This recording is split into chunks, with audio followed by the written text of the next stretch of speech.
the director of the seminary, there inside, and we also have the graduate school, Ecological Institute, and they also assigned me to take care of the institute inside the campus. But this project, SVD Laudato Si Farm, is an accident. So it was an additional responsibility I'm taking care of now, but it's a happy responsibility because people say the SVDs are really rich because of the SVD Farm. How shall I begin? Let me just show a short video that would capture the developments of the farm since 2020, September 5, when we started to clean the place. It's a 6-hectare property. The seminary compound is 7 hectares. And this has been idle for 6 decades. Since the SVDs came here, this used to be a 33-hectare property, but the others were given to the Pink Sisters, the Blue Sisters, SASMA, TMP, at a very low price. That time, the value of the land here. Anyway, it was the pandemic that pushed us to look into this space, to do something about it. It was born out of a necessity. I took office as the rector of the seminary in June of 2020, at the height of the lockdown. We are 20 formators and professors, and more than 40 SVD seminarians. So we started to work and become farmers. And the rest is history. Come up with the vision.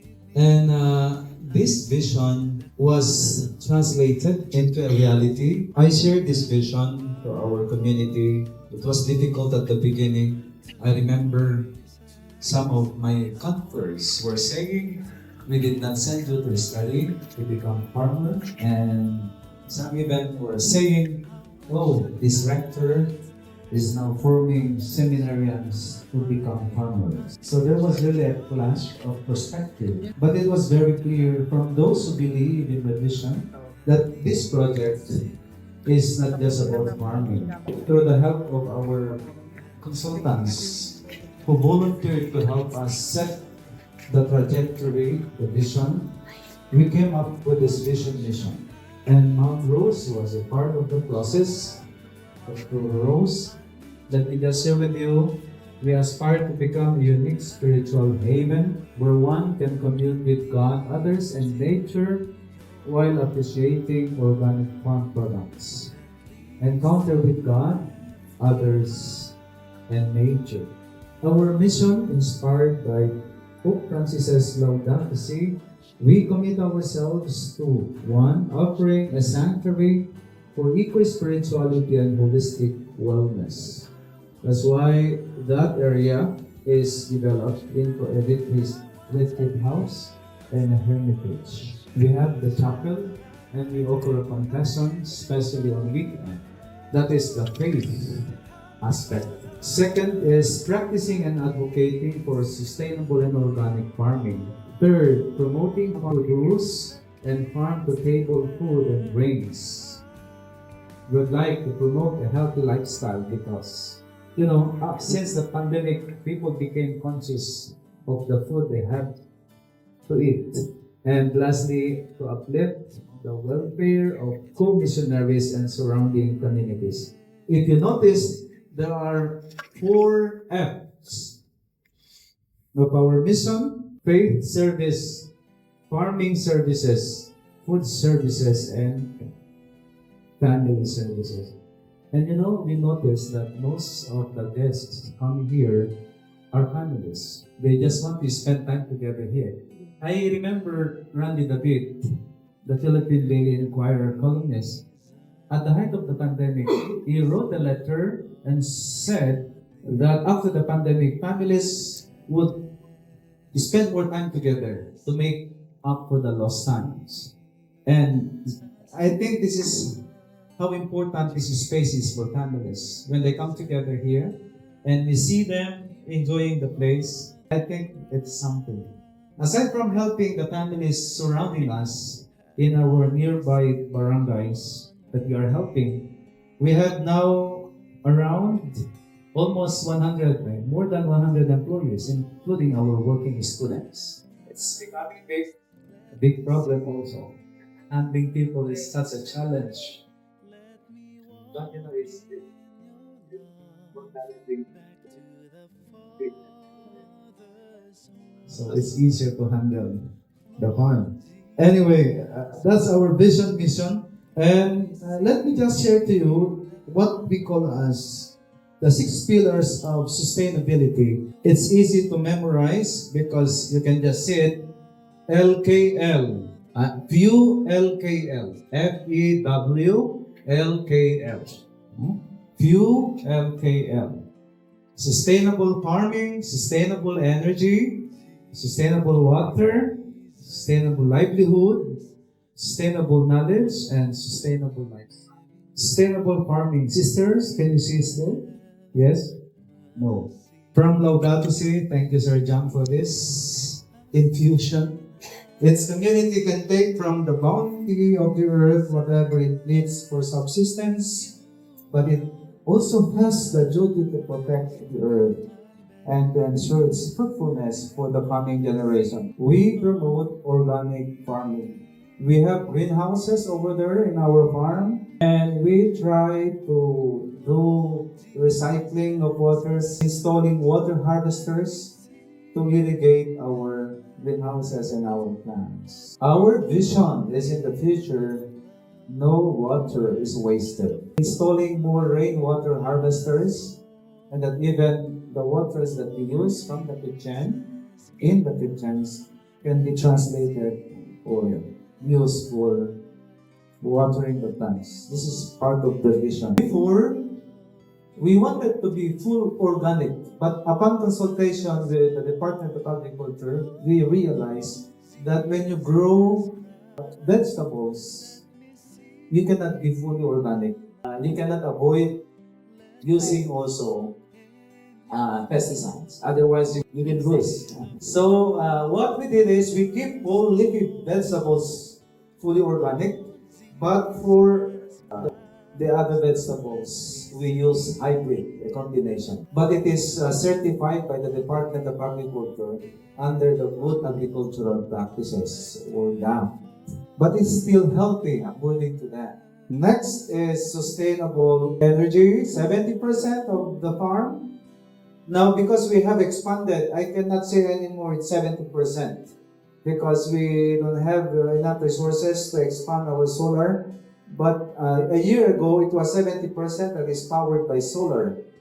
But now, I think it's 60-40 because we have expanded our structures. In the future, we hope to attain 100% solar powered infrastructures. Next is sustainable water. Even this fish pond here, where we harvest our tilapia, are used to irrigate and water our surrounding grasses, plants, etc. If you see, there are 2 new fish pond there, structures.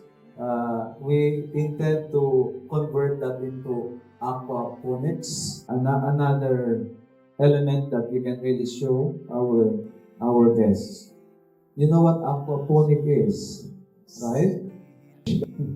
The fish will fertilize the plant. If you have time and if you are interested, please visit our area there. That's the 2.5 hectare property where we develop and use as our farm. Next is sustainable livelihood. Maybe next year, we shall be converting this space, a part of it, as farm school. We have 3 of our managers now studying in Don Bosco in Parañaque, and Sir John is one of them. They go there every Saturday, attend Saturday class on Laudato Si. And what is LSCES, right? LSCET, a certification for environmental training. Laudato Si dash certification for environmental training is very integral, this is initiated by the Salesian Fathers. So one of our professors is Salesian, and he convinced me to send 3 of our managers so that after being certified, they can also offer the same course here, and that is our plan to make this as a center for livelihood. So we have started our cooperative to help our employees to augment their income, their salaries, or will come along this line. A sustainable knowledge, as you see, more and more institutions, educational institutions have been coming to visit us, and they would always end up planting in our farm. And this is a very powerful, formative experience for our young people who do not even know now what is tomato plant all about. Look, how does it look like? Eggplant. And I think this is something that we have to do with our young generation. And lastly is sustainable lifestyle. Going back to my sharing at the beginning, when the other fathers were saying that we should not train our seminarians to become farmers, it was not just about farming, but instilling among our formandi, whether sister congregation or male congregation, let them realize that being consecrated people also calls us to go back to a simple lifestyle. Until now, our seminarians still continue to serve during weekend, and they still do farming every week as a part of their daily routine. They still that attitude of self-reliance. The churches, Bishop, I'm sorry, when some bishops would come and ask me, Bishop, they think I can help them in developing their lots to become a farm like this. I would always say to them, Bishop, you know, I'm not anymore comfortable always asking second collections for classes. Because I feel from our lay people that they are tired. They do not like to hear anymore. If there is a project in the church and the parish, we should have second collection. And even me, as an SVD Rome said, to start of thinking any self-reliance project because we cannot anymore subsidize you. This is just the financial side of the project, but there is more to it. Because the SVD Laudato Si Farm for us now is a space for evangelization. When Cardinal Greg came here to visit us a month ago, we were very thankful that he made an affirmation of the significance, the value of this project. We hope that through this project, we can continue to inspire young people and other people to make use of their spaces to be used to sustain our future generation. This is not about us. This is about our future generation. This is our advocacy. You might not believe me, but we started this project without a capital. I can say, even this fish pond, the ceiling, all those that you see around, came from the generosity of people. Because I believe, they believe in the vision. So thank you, Bishop, for coming over to all of you, our visitors, dear participants.